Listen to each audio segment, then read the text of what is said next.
Welcome to the 5-Minute Mysteries podcast from 5minutemysteries.com, where every week we take a look at a mysterious disappearance, object, place, or other mystery in about 5 minutes.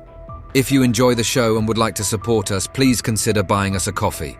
Head on over to 5minutemysteries.com/coffee to see how. This is episode 27, The Mystery of the Hinterkaifeck Murders.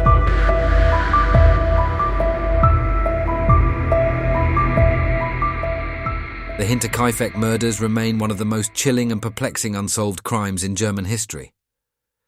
On the night of the 31st of March 1922, an entire family and their maid were brutally slain at a remote farmstead in Bavaria.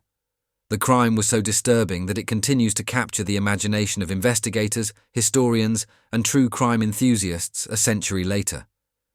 The case is shrouded in eerie premonitions, strange discoveries, and a complete lack of clear suspects, making it one of history's most enduring mysteries. The victims were Andreas Gruber, his wife Cecilia, their widowed daughter Victoria Gabriel, and her 2 children, Cecilia and Josef. Their maid, Maria Baumgartner, had only arrived at the farmstead on the very day of the murders, replacing a previous maid who had quit due to the unsettling atmosphere in the house. The family had long reported strange occurrences, including footprints in the snow leading from the forest to the house but not back, unexplained noises in the attic and missing keys. These incidents suggested that someone had been watching the family or even secretly living on the property in the days leading up to the massacre. The crime itself was particularly gruesome. The 4 family members were found in the barn, their skulls smashed with a mattock, a type of farming tool. The maid and young Joseph were found murdered inside the house in a similarly brutal manner. Even more disturbing was the fact that the killer appeared to have stayed at the farm for several days after the murders. Neighbours reported seeing smoke rising from the chimney and food from the kitchen had been consumed. The livestock had been fed and cared for, suggesting that whoever was responsible was comfortable enough to linger at the scene of their horrific crime. Despite a thorough investigation, the police were unable to determine a clear motive. Robbery was ruled out, as valuables remained untouched. Personal vendettas were considered, especially given the speculation surrounding the paternity of young Joseph. Victoria Gabriel was rumoured to have been involved in an incestuous relationship with her father, Andreas, a claim that added to the dark and unsettling history of the household. Some theorised that Joseph was actually the child of Lorenz Schlittenbauer, a local farmer who had previously been engaged to Victoria. Schlittenbauer was among the first to discover the bodies and displayed odd behaviour during the investigation, including moving the corpses and seemingly showing little distress. This led to suspicion, but no concrete evidence ever linked him to the crime. As time passed, investigators explored multiple theories, including the possibility that the murders were carried out by a vagrant or a former soldier from World War I seeking refuge in the attic. However, none of these theories could be substantiated with proof.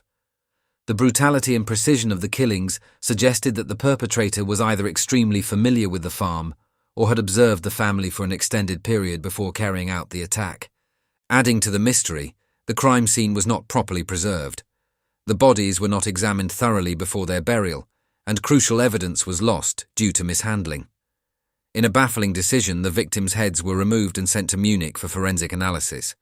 Unfortunately, they were later lost during the chaos of World War II, eliminating any chance of modern DNA analysis solving the case. Further strange elements emerged as the case was investigated. The neighbours recalled seeing a man wearing a dark coat, watching the farmstead from a distance before the murders. Some claimed to have heard cries coming from the barn days before the bodies were discovered, but dismissed them as sounds from the animals. Adding to the intrigue, the postman noted that no one from the family had been seen collecting mail in the days following the murders, even though the farm continued to show signs of activity. The dog, which had initially been aggressive towards strangers, was reportedly found calmly tied up when the bodies were discovered.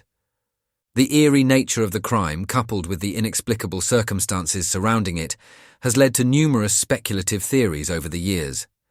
Some believe the killer was someone known to the family who harboured deep resentment or a dark secret. Others suggest a more supernatural angle, citing the strange noises, missing keys, and the previous maid's insistence that the farm was haunted. While these supernatural explanations are largely dismissed, they add to the chilling lore of Hinterkaifeck. Even with modern forensic advancements, the case remains officially unsolved. In 2007, students at the German Police Academy re-examined the evidence and concluded that they had a likely suspect, but out of respect for surviving relatives, they chose not to make the name public. This has only added to the intrigue, leaving the world to wonder whether the truth is just beyond reach or forever lost to history. The Hinterkaifeck murders continue to inspire books, documentaries, and even fictional adaptations. The sheer horror of the event, coupled with the unsettling details surrounding it, ensures that it remains one of the most famous unsolved crimes in European history. The farm itself was demolished in 1923, just a year after the murders, as locals found it too disturbing to remain standing. Yet, the legend of the crime endures, haunting those who seek to unravel its many mysteries.